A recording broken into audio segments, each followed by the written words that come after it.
En 1956, cuando escribí y grabé algo que llamamos El secreto más extraño, sin publicidad ni promoción alguna, se vendió más que las demás grabaciones que no eran musicales o de entretenimiento. Esta grabación ha sido escuchada por millones y millones de personas en el mundo y a la vez ha dado comienzo a una nueva industria. El aprendizaje a través de escuchar grabaciones. Con uno de estos reproductores de cassette. Este aparato ha revolucionado el proceso de aprendizaje. Y ahora las personas pueden escuchar grabaciones en sus automóviles cuando van y vienen de sus trabajos, en el tiempo que antes se perdía viajando en el tren diariamente, en el baño, al afeitarse por las mañanas, o en la mesa familiar con los niños y toda la familia junta. Esto ha marcado la diferencia en la industria del aprendizaje. Pero volviendo al secreto más extraño, ¿qué hace que una grabación se venda tanto? ¿Qué hace que millones de personas quieran escucharla una y otra vez? Y dejar que sus hijos la escuchen, sus empleados y sus equipos de venta. Bueno, hoy en esta charla cubriré los puntos más importantes y la filosofía detrás de El secreto más extraño. Y me gustaría invitarlo a que me acompañe y espero sinceramente que este mensaje sea de valor para usted.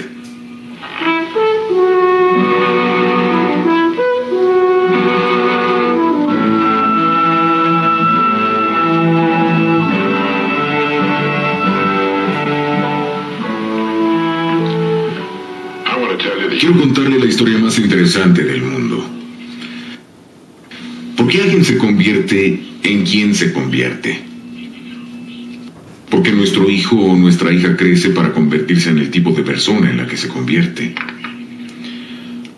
Los expertos en este campo estiman que la mayoría de nosotros utilizamos alrededor de un 5% de nuestro potencial.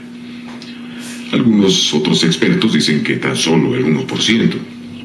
Esto implica que le estamos brindando solamente un 5% de nosotros mismos a lo que hacemos cada día, a nuestros trabajos, a nuestras familias, a todos los que conocemos, a todo nuestro entorno. Pero también significa que estamos disfrutando solo un 5% de nuestras alegrías, de la diversión, de las recompensas, o aún menos. Todos los expertos coinciden en que cada uno de nosotros existen profundos depósitos de habilidades y de ingenio que habitualmente no usamos. ¿Por qué? Todos sabemos que la mayoría de las personas por naturaleza desean ser exitosas. ¿Pero qué es el éxito? ¿Qué es esta palabra que se ha vuelto tan famosa en todo el mundo? ¿Qué significa? La mayoría no sabe de qué se trata el éxito y como no saben qué es, tampoco saben dónde buscarlo. El éxito en realidad no es más que la realización progresiva de una idea con valor. De manera que todo aquel que sabe qué está haciendo y hacia dónde va es exitoso. Toda persona que cuenta una meta por la cual esté trabajando es exitosa. Esto implica que un niño en la escuela secundaria o un joven en la universidad que está estudiando para obtener un título es tan exitoso como cualquier otra persona en la Tierra, porque sabe qué está haciendo, por qué se levanta cada mañana y a dónde va. Pero inversamente, si alguien no sabe para qué está trabajando, qué es lo que quiere, y no tiene una meta a la cual apuntar, entonces, al menos bajo esta definición, debe ser considerado como un fracaso. Entonces, con esta simple definición, ¿por qué no todo el mundo es exitoso? Debería ser muy fácil. Sin embargo, algunos estudios indican que 19 de 20 personas, es decir, al menos 95%, no lo son. Es más, en una encuesta una vez se preguntó, ¿por qué se levanta usted todos los días para ir a trabajar? Y 19 de 20 personas no sabían. 19 de 20 personas no tenían ni idea de por qué se levantaban cada día e iban a trabajar. Cuando se les preguntó un poco más, dijeron, bueno, todo el mundo trabaja.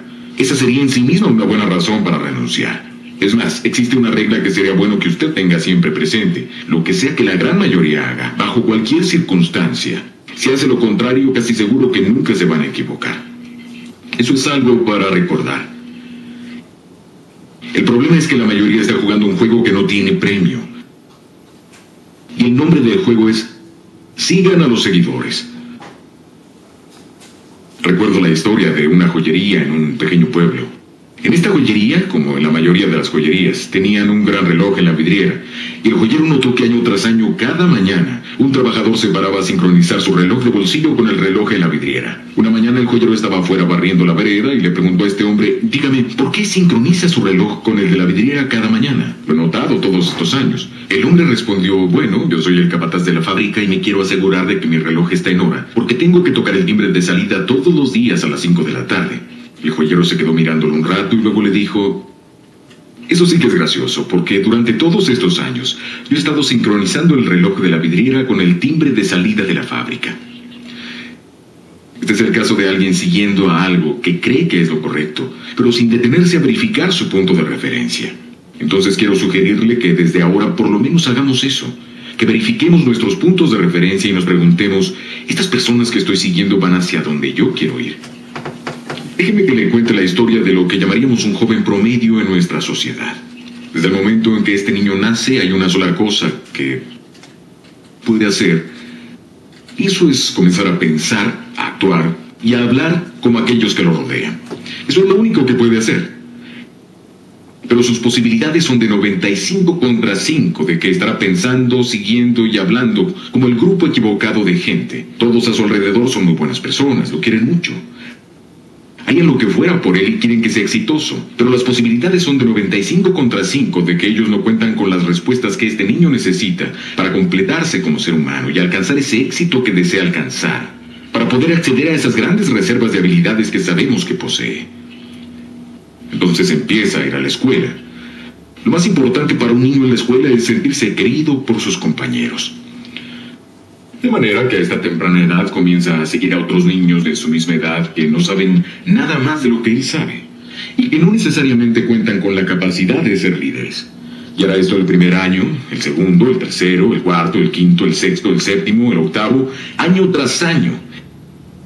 Y se transformará en una copia promedio de los niños que lo rodean, tratando de ser como ellos, tratando de hacer lo único que es imposible para el ser humano, que es ser como otra persona.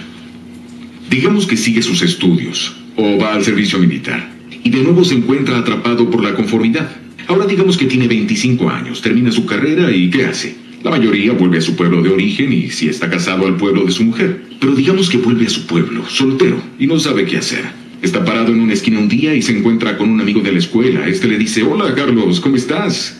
¿Qué estás haciendo estos días? Él contesta: nada. El amigo le dice: ¿por qué no vienes a trabajar a donde yo trabajo? Es un lugar bastante bueno. El sueldo es promedio y nos ofrecen algunos beneficios. Y entonces Carlos va a trabajar ahí. Casi siempre el primer trabajo es obtenido por casualidad. Una vez en su trabajo, lo más natural es que Carlos comience a observar a su alrededor, a ver cómo los otros hacen su trabajo. Y entonces empieza a hacer su trabajo igual que ellos, asumiendo que lo que es normal para ellos es normal para él. No es algo consciente o razonado, ni siquiera lo piensa, solo lo hace. Ahora tiene por delante suyo 50 años o más que por siglos han sido considerados como los años dorados de un ser humano. ¿Qué va a hacer con esos años dorados? Bueno, veamos. Sabemos que trabaja por lo general 40 horas a la semana, con lo cual le quedan 72 horas a la semana en las que no está ni trabajando ni durmiendo. 72 horas a la semana con las que puede hacer lo que quiera. Ahora, a esta altura, seguro que ella está casada. Tiene una casita y un autito. Y esto es lo que hace con esas 72 horas libres a la semana. Hace lo mismo que sus amigos hacen con las 72 horas libres a la semana, que es básicamente nada. Cada día va a salir de trabajar a las 5 en punto, se va a subir en su autito, va a ir a su casita, le va a dar un beso a su mujercita y va a decir: estoy cansado. Los expertos también han descubierto por qué este hombre dice eso. Creen que la razón es porque él solía escuchar a su padre decir eso hace tiempo, cuando los hombres en verdad se cansaban por el duro trabajo diario. Y entonces él lo repite cada noche cuando vuelve a su casa. Entonces come algo y se va a la sala, donde enciende su caja de escape. Clic. Le toma de 15 a 20 segundos a la pantalla para encenderse y ese tiempo le parece una eternidad. La pantalla se enciende y se pone a ver cómo cantidades de personas se matan entre sí. De hecho, un experto estimó que la familia promedio puede ver más muertes y derrame de sangre por televisión en una semana que lo que Crasius vio cuando crucificó a 6.000 prisioneros en rumbo hacia Roma. Entonces se sienta ahí durante 5 horas y media o 6. De acuerdo a las últimas estadísticas, 25% de todo el tiempo libre es dedicado a la televisión. No hay nada malo con esto, excepto que Él está viendo a otras personas que ganan muchísimo dinero en sus carreras, mientras que él no está ganando ni un centavo. Y obtiene las dos cosas que se obtienen por mirar tanta televisión: cansancio en los ojos y una cabeza hueca. Ahora, esto no es algo en contra de la televisión. Yo tengo un par de televisores en casa. También tengo un par de automóviles, pero no llego a casa cada noche y me pongo a manejar durante 6 horas. Si tengo que ir a algún lugar, mi auto me llevará. Si hay algún buen programa, como un torneo de golf, lo veo. Pero él se sienta ahí durante 6 horas y media, hasta que su mujer, que es un poco más práctica que él, le dice: Carlos, creo que es tiempo de que te vayas a dormir y tienes que ir a trabajar mañana. Él dice: ok, apaga el televisor y se va a la cama. Al día siguiente se levanta y vuelve a hacer lo mismo de nuevo, y hace lo mismo durante 40 años. Al final de los 40 años se jubila, que es algo que siempre nos toma por sorpresa, y considerando los avances de la medicina, muere a los 85 o 90 años de puro aburrimiento. Pero ¿cuál es el problema? ¿Es esto una tragedia? No lo es si es la forma en que Carlos, nuestro hombre hipotético, quiere vivir su vida. Si es así como quiere pasar su vida, es asunto suyo. Puede hacer lo que quiera con su vida. Pero es una terrible tragedia si está viviendo de esa forma por una total falta de decisión. Si está viviendo de esa forma simplemente porque sigue haciendo lo mismo que en el primer y segundo año de la escuela, que es seguir a sus amigos asumiendo que ellos saben cómo vivir. Él no llegará a descubrir su identidad, nunca llegará a descubrir su potencial, sus talentos y habilidades.